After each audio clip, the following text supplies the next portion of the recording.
Assalamualaikum warahmatullahi wabarakatuh. Kami dari kelompok 10 mata kuliah Teologi Islam hendak mempresentasikan materi gerakan Wahabi.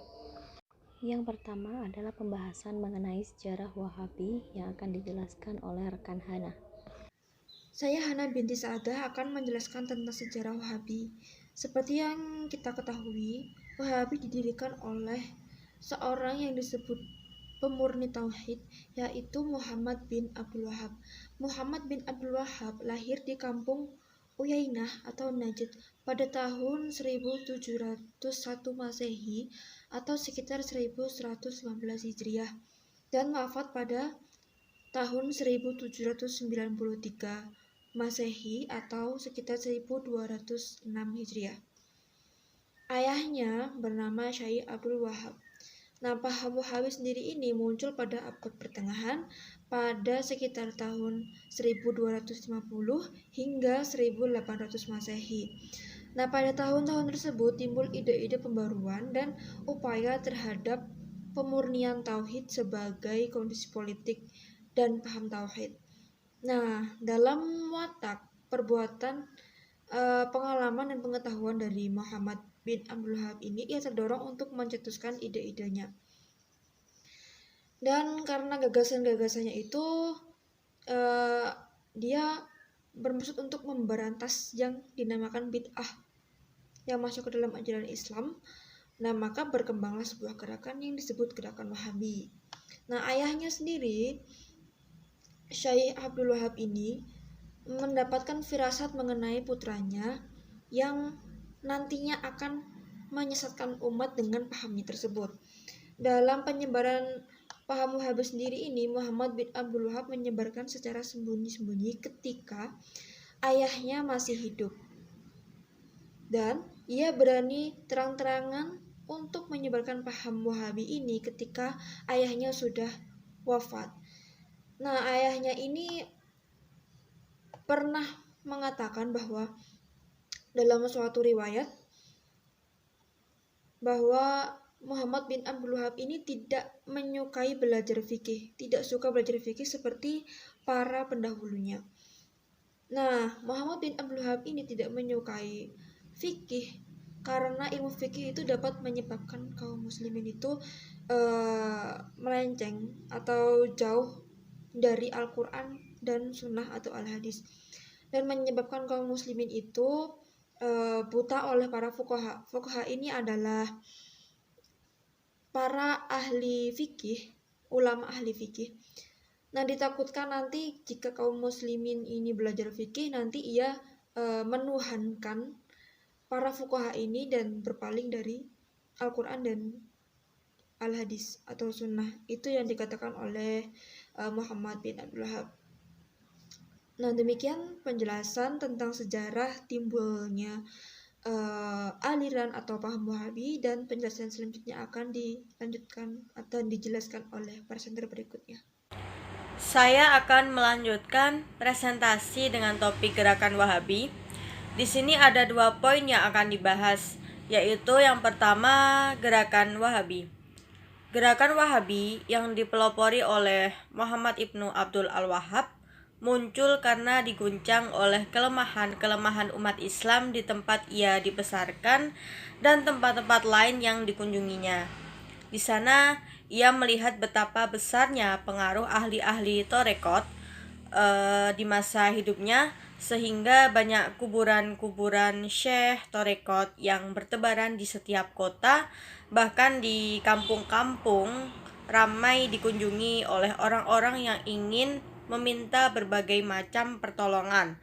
Di antaranya yaitu seperti pemujaan terhadap kuburan-kuburan syekh atau wali, berziarah ke kuburan syekh atau wali, dan lain-lain. Dalam hal ini, Muhammad ibnu Abdul Al-Wahhab menganggap bahwa umat Islam telah rusak tauhidnya, dan ini mendorong Ibnu Abdul Al-Wahhab memperbaiki lewat pemikiran dan ajaran-ajarannya. Yang kedua yaitu ajaran Wahabi. Muhammad ibnu Abdul Al-Wahhab tampaknya terfokus pada misi pemurnian tauhid yang mana ajaran tauhid ialah ajaran yang paling dasar dalam Islam. Oleh karena itu, Muhammad Ibnu Abdul Al-Wahhab ini memusatkan perhatiannya pada masalah-masalah dan ia berpendapat sebagai berikut. 1. Yang boleh dan harus disembah hanyalah Tuhan, dan orang-orang yang menyembah selain Tuhan telah menjadi musyrik dan boleh dibunuh. 2. Kebanyakan orang Islam bukan lagi penganut paham tauhid yang sebenarnya, karena mereka meminta pertolongan bukan lagi kepada Tuhan, tetapi kepada para syekh atau wali dan dari kekuatan gaib. Orang Islam demikian juga telah menjadi musyrik. 3. Menyebut nama nabi, syekh atau malaikat sebagai perantara dalam doa juga merupakan syirik. 4. Minta pertolongan selain kepada Tuhan juga merupakan hal syirik. 5. Bernazar kepada selain Tuhan juga syirik. 6. Memperoleh pengetahuan selain dari Al-Quran, hadis, dan qiyas atau analogi merupakan kekufuran. 7. Tidak percaya kepada qada dan qadar Tuhan juga merupakan kekufuran. 8. Penafsiran Al-Quran dengan takwil atau interpretasi bebas adalah kufur. Muhammad Ibnu Abdul Al-Wahhab menganggap 8 poin di atas termasuk bid'ah, dan bid'ah adalah kesesatan. Gerakan ini berusaha menghapusnya dan melepaskan umat Islam dari praktik-praktik yang tidak sesuai dengan ajaran Islam asli. Selanjutnya adalah Wahabi di Indonesia. Sejarah Wahabi di Indonesia. Sejak awal tahun 80-an terjadi perkembangan dakwah yang agak berbeda di Indonesia saat itu. Saat itu mulai berdatangan pergerakan dakwah Islam dari luar negeri ke Indonesia. Menurut sejarah, tahun 70-an merupakan tahun internasionalisasi bagi jamaah dakwah tertentu. Di tahun 80-an itulah mulai muncul kelompok-kelompok dakwah seperti Tarbiyah, Ikhwanul Muslimin, Jamaah Tabligh disingkat CT, Hizbut Tahrir, HT, Jamaah Islamiyah atau JI, dan lain-lain. Pergerakan Muhammad bin Abdul Wahhab ini secara murni politis hanya terbatas pada Jazirah Arab. Namun secara spiritual pengaruhnya menyebar luas ke seantero dunia Islam. Adapun negeri-negeri di mana ajaran Wahabi berkembang antara lain yaitu India, Pakistan, Sudan, Libya, dan salah satunya di negeri kita, Indonesia. Poin yang pertama adalah nama lain Wahabi. Nama lain Wahabi ini adalah Salafi. Salafi merupakan nama lain dari Wahabi yang sudah ada sejak sekitar 287 tahun yang lalu di Diriyah, Saudi Arabia, yang ditandai dengan adanya upacara sumpah penetapan Ibnu Saud sebagai emir dan Muhammad Ibnu Abdul Wahhab sebagai imam urusan agama atau pendiri pada tahun 1744 Masehi oleh mereka berdua sebagai tonggak awal perjuangan dakwah Wahabi ini. Gerakan Wahabi ini pun kemudian dinamai Wahabi karena diambil dari nama pendirinya yaitu Ibnu Abdul Wahhab. Nama Salafi secara khusus mulai populer di Indonesia pada tahun 1995 bersamaan dengan terbitnya majalah Salafi yang dibidani oleh Ja'far Umar Thalib dan kawan-kawannya. Poin yang kedua, ada dakwah Wahabi di Indonesia. Jadi dakwah Wahabi di Indonesia ini terpecah menjadi dua faksi. Faham Salafi di dunia terpecah menjadi dua faksi. Karena faham Salafi ini terpecah menjadi dua faksi, dan dua faksi itu adalah Salafi Haraki dan Salafi Yamani. Kalau Salafi Haraki ini merupakan Salafi yang menerapkan sistem pergerakan atau organisasi Haraki. Sedangkan Salafi Yamani merupakan Salafi yang berafiliasi kepada Syekh-Syekh Salafi di Yaman dan Saudi Arabia. Salafi Haraki ini masuk lebih awal ke Indonesia daripada Salafi Yamani. Tokoh perintisnya Salafi Yamani adalah Ustadz Ja'far Umar Talib yang di kemudian hari menjadi Panglima Laskar Jihad. Ia semula berada di pihak Salafi Haraki, namun kemudian bergabung ke Salafi Yamani. Hal itu dibuktikan ketika dia menulis artikel di majalah As-Sunnah milik kalangan Haraki.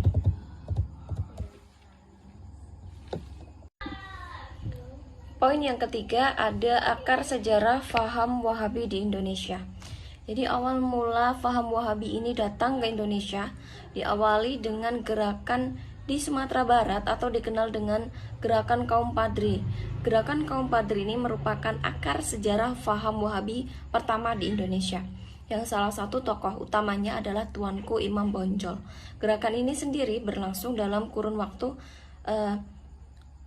sekitar 1803 hingga 1832. Namun gerakan kaum Padri ini tidak sama seperti Wahabi yang keras dan kaku yang ekstrim itu, tetapi sudah mengalami kulturasi dengan budaya lokal. Jadi sudah tidak sama lagi, sehingga mudah diterima oleh masyarakat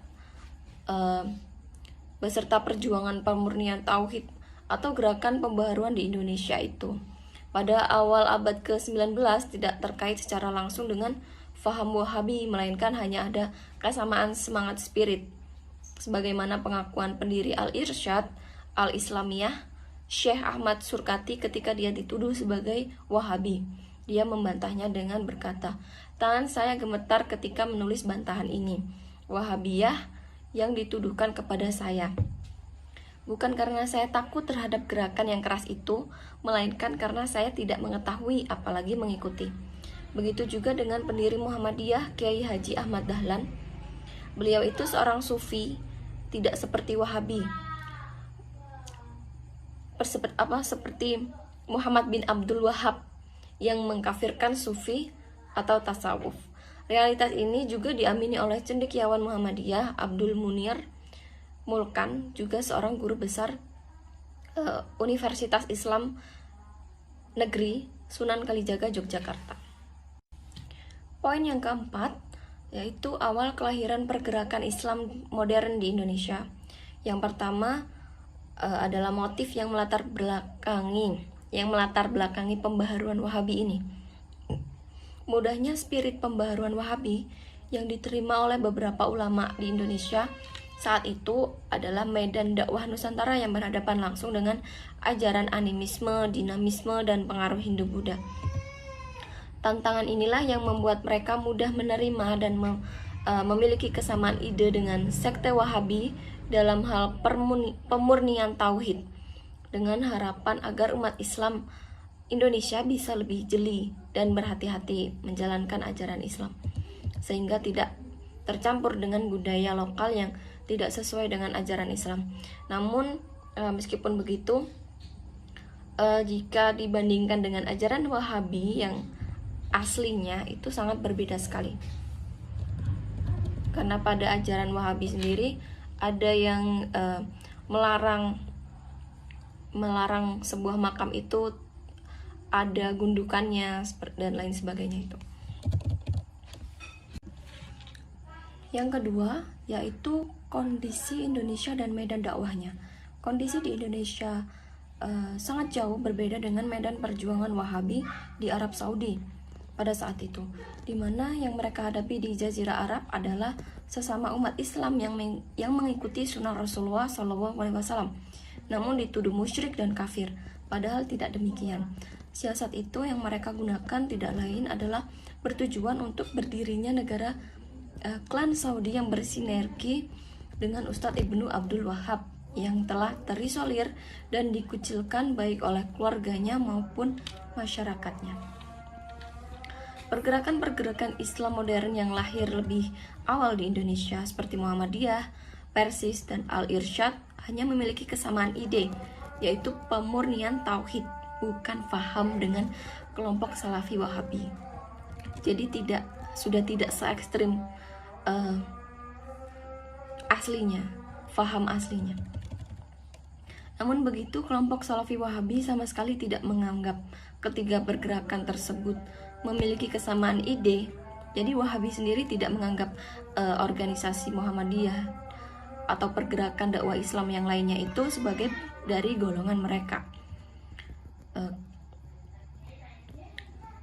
Justru mereka mengkafirkannya dan mengatakannya sebagai tidak mengikuti sunnah, yaitu ahli bid'ah. Poin yang kelima, ada tokoh-tokoh Salafi Wahabi di Indonesia. Terdapat dua aliran Salafi. Yang pertama adalah dari aliran Salafi Sururi, dan yang kedua dari aliran Salafi Yamani. Yang pertama ada alumni Lipla, angkatan pertama. Kedua diikuti murid-murid Syekh Rabi Ibnu Hadi Al-Madakali. Kemudian murid-murid Syekh Mukbil Ibnu Hadi Al-Wadi'i, dan masih banyak lagi. Kemudian dari aliran non-politik atau Salafi Yamani ini, Ustadz Ja'far Umar Talib atau pendiri Yayasan Al-Ghuraba, Ustadz Muhammad Umar As-Sewet, dan Syekh Abdullah Al-Farish, dan lain sebagainya. Demikian ilmu yang bisa saya sampaikan terkait Wahabi di Indonesia. Semoga bermanfaat. Jika ada kekurangan dalam berkata, mohon maaf sebesar-besarnya. Jika ada kelebihan, itu hanya milik Allah semata. Wabillahi taufiq walhidayah, waridho walinaya. Wassalamualaikum warahmatullahi wabarakatuh.